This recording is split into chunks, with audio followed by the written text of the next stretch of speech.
Well, good morning, friends, and welcome to my channel. I am Crystal, and this is Homemaking on the Homestead. And today we are going to do 4 more Crockpot dump and go recipes. And these are all beef recipes by request. So a couple videos ago, I did a whole video on 4 Crockpot dump and go recipes, and they were all chicken, and I had requests for people that wanted beef recipes also. So you asked, and I am doing that today.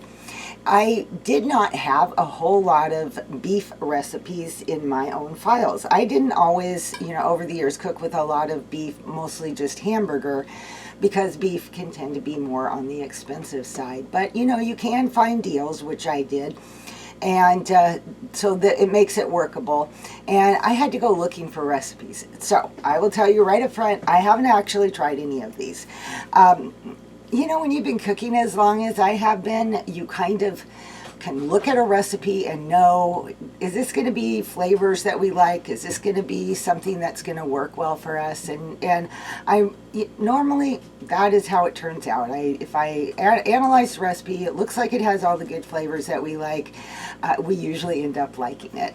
Just a reminder that dump and go recipes means that you dump everything into a Ziploc bag, and then you put it in the freezer. Squish it all up, put it in the freezer. On the day that you want to bake it or put it in the crock pot, you just simply dump the whole pack into the crock pot, turn your crock pot on, and a few hours later you have dinner. So in that aspect, these recipes are super simple. A lot of times you'll have to add something to them at the end, have something over rice, have some noodles with it or something like that. But otherwise, the main portion of your meal is done. You can let your frozen crockpot meals defrost in the refrigerator overnight, as long as they're at least partway defrosted so that you can kind of break them up and get them into the crockpot. They'll be just fine. You might have to give it a little bit of extra cooking time. That would be about all. All the recipes that I'm going to share with you today are in the links in the links are in the description box below. So whenever I start out one of these freezer cooking sessions, I begin by going over my recipes and making sure I look at the vegetables and get them all prepped ahead of time. And that's what I did with this. I started out by prepping a bunch of onions because every recipe had onions. Then I looked at each individual recipe and began chopping vegetables, measuring vegetables, and putting those aside. And finally, I cut up all my meat. I do want to make a comment about the meat because I think this is important. I don't know how many of you have ever cooked a pot roast in the crock pot and had it turn out fantastic, like, it just melts in your mouth. And how many times have you cooked a pot roast and had it just turn out really dry? So the difference is the type of meat that you use. So meats that are low in fat, they don't have a lot of excess fat, usually the cheaper cuts like rump roast will end up being dry. Those are better done either in the Instant Pot or slow cooking in the oven. For these recipes, you want to do, ideally would be chuck roast. However, what I found was some sirloin roast that was on sale, and I just couldn't really justify paying $2 more per pound for the chuck roast. So the sirloin roast does have some nice marbling. It's got a little bit of fat in it, and I'm assuming it's going to work just fine. But be conscious of that when you are choosing your meat for these types of meals. After all my food has been prepped and ready to go, I have measured out all my spices. I then get my Ziploc bags out and I mark those down. And then it is time to assemble the meals. So let's get going with that.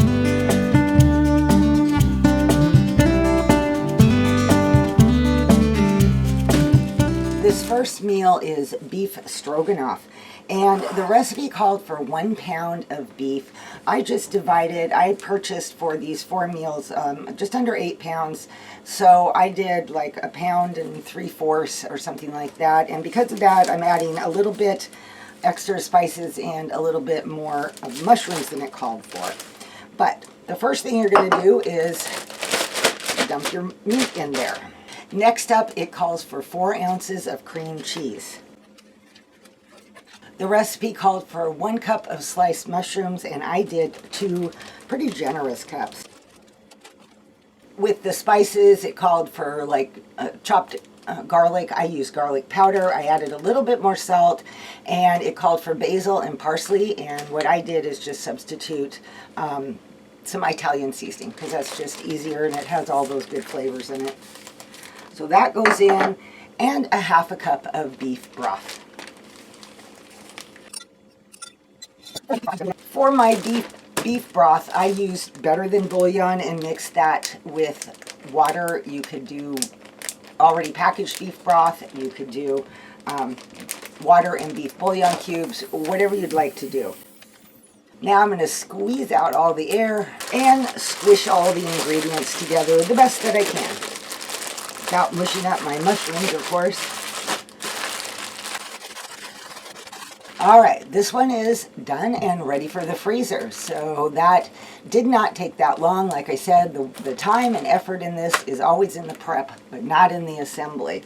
So I'm going to stick this one in the freezer, and then we'll start on the next one. All right, some days are like this. I totally forgot the onions. So I'm going to stick in, whoops. I'm adding to that about a cup worth of chopped onions. All right, this one is a pretty traditional one. This is beef stew. And this recipe called for 2 pounds of beef. I have obviously a little bit less than that, but it's going to be just fine. We won't forget the onions this time. It calls for about a cup's worth of chopped up onions. 3 carrots peeled and sliced. I did not peel my carrots because I typically don't. And I've never had a problem with that. I like keeping all the nutrition that's in the skins or in the meal. So anyway, sweet potatoes. 2 cups of sweet potatoes. Mine was generous. I had 2 that I just chopped up, and that's what I put in there. About a 1/2 cup of celery. And I have all the spices, salt, pepper, paprika, and garlic,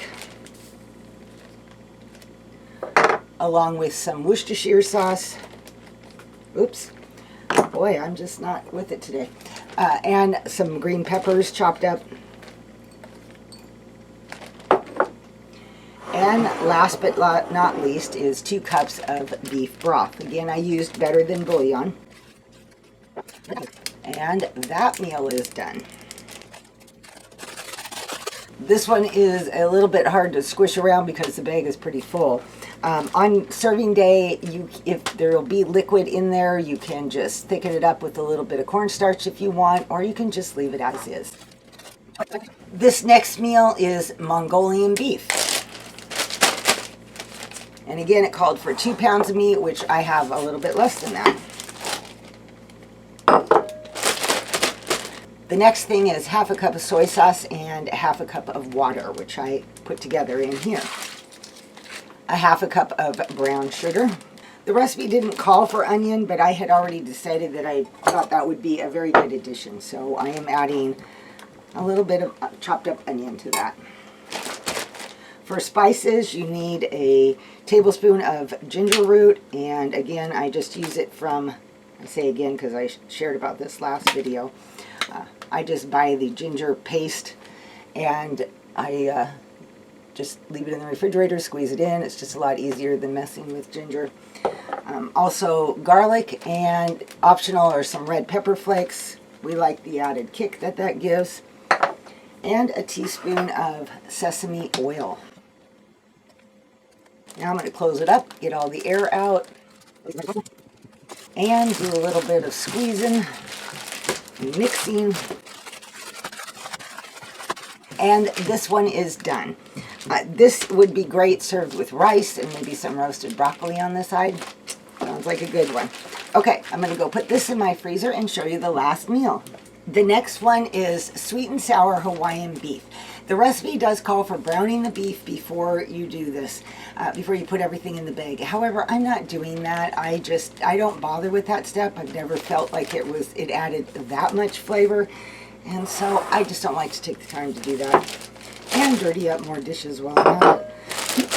This one also had a process of mixing all the ingredients for the sauce together and then pouring that into your crock pot. So this one is just like assemble and crock pot. I'm turning it into a dump and go freezer meal. I don't see any reason for taking that extra step because everything is going in the bag and will be mixed together that way.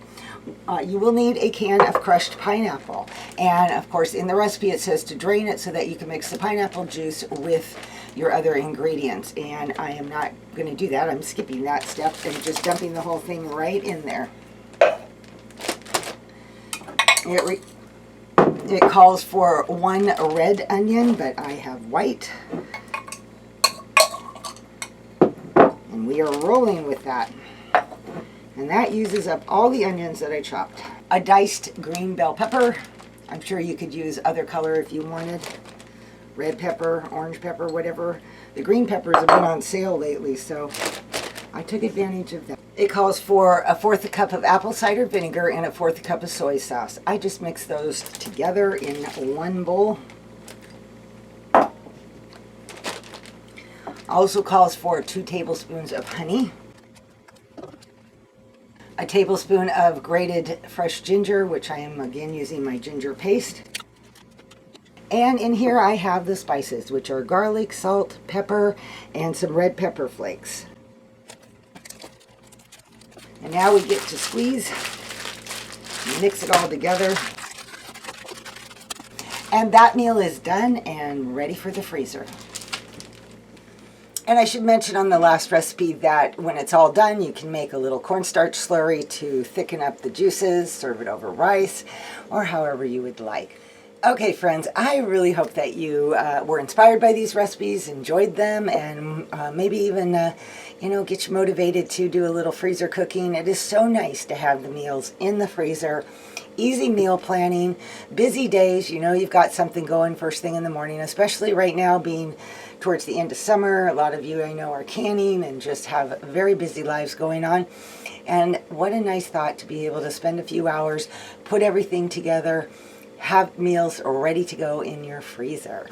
Well, right now I got a big mess to go clean up here after all that and move on with some other things in my day. But like I said, hope you enjoyed this and were inspired a bit by it. Don't forget to give this video a like. It really helps my channel out and helps it grow. And of course, if you have any comments, leave them below. Let me know which one of the recipes was your favorite, which one you think you might try. And if you have any other ones to share, please do. Leave me a link in the comments or just tell me what you do in your favorite beef crockpot meals. Okay, I hope that you all have an awesome and blessed day, and I will see you all in my next video. Bye-bye.